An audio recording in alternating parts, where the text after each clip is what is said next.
దేవునికి స్తోత్రం. ప్రియమైన సహోదర సహోదరులకు శుభాభివందనములు. యేసుదేని వాగ్దాన అపొస్తలుల కార్యములు 17వ అధ్యాయము 30వ వచనం. అజ్ఞాన కాలములను దేవుడు చూచి చూడనట్టుగా ఉండెను. ఇప్పుడైతే అంతటిని అందరూ మారు మనసు పొందవలనని మనుషులకు ఆజ్ఞాపించుచున్నాడు. చూడండి, దేవుడైన యెహోవా ఈ లోక జనులను ఎంతో గొప్పగా ప్రేమిస్తున్నారు. ఇంతకుముందు మీకు నచ్చినట్టుగా, మీకు తోచినట్టుగా, మీ ఇష్టానుసారంగా ఇంతవరకు జీవించి ఉండొచ్చు. కానీ ప్రభు అంటున్నారు కదా, ఆ అజ్ఞాన కాలంలో నేను చూచి చూడనట్టుగా ఉన్నాను. ఇప్పుడైతే ఇక మీరు మారు మనసు పొందాలని ప్రభు ఆజ్ఞాపిస్తూ ఉన్నాడు. ఆజ్ఞ అంటే తప్పకుండా మనము చేయవలసిందే కదా. అయితే మరి దేవుని యొక్క మాటను ఇంకా కూడా నిర్లక్ష్య పెట్టి పట్టించుకోకుండా జీవించేవారిగా ఉండొద్దు. ఎందుకంటే ఈ భూలోకం అంతటికి తీర్పు తీర్చే ఒక దినము దేవుడు నిర్ణయించి పెట్టారు.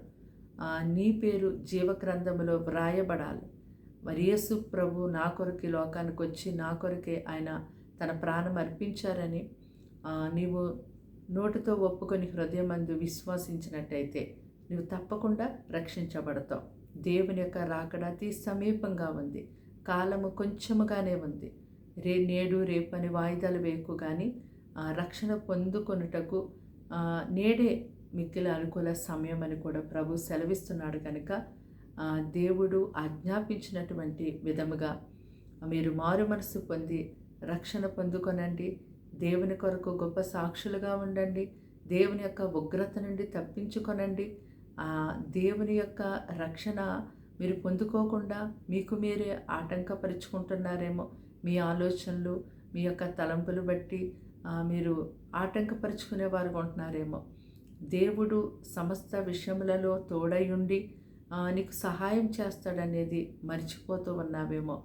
మరి ఇకనైనా నీ మనసును మార్చుకొని దేవుని మీద నీ సమస్త భారమును మోపి నీకు ఆటంకముగా ఉన్నటువంటి వాటి విషయంలో దేవునికి మొరపెట్టుకో. దేవుడే నీతో మాట్లాడతారు. ఆ రక్షణ కార్యం నీలో జరుగునట్లుగా నీవు సిద్ధపడు. ప్రార్థన. దేవానికి వందనములు, స్తోత్రాలు, స్తుతులు చెల్లిస్తాం తండ్రి. మాటలు వింటున్నాను బిడ్డ నీ రక్తంతో కడిగి ముట్టి పరిశుద్ధపరచండి, పవిత్రపరచండి. వారి ఇంటి వారికి రక్షణ ఇవ్వండి. వారి పిల్లలను పోషించండి.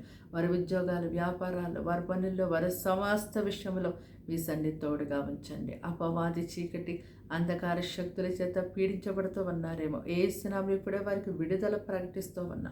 వారిని ఎంతగానో లేవనెత్తండి. వారి పట్ల నీ కార్యములు జరిగించండి.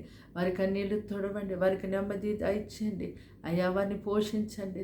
ఈ దినమంతా కీడు శోధన పని తప్పించి ఎంతో గొప్ప కంచె వేసి వారిని, వారి కుటుంబాన్ని క్షేమంగా మీరు కాచి కాపాడమని అయ్యా, తండ్రి, ఎవరో వేటి కొరకైతే నీ వైపు తిరిగి ప్రార్థిస్తున్నారు అయ్యా, వారు పొందుకున్నట్లుగా మీరు కృప చూపించమని యేసుక్రీస్తు నామములో ప్రార్థన సమర్పించి వేడుకుంటున్నాం ప్రియ పరలోక తండ్రి. ఆమేన్, ఆమేన్.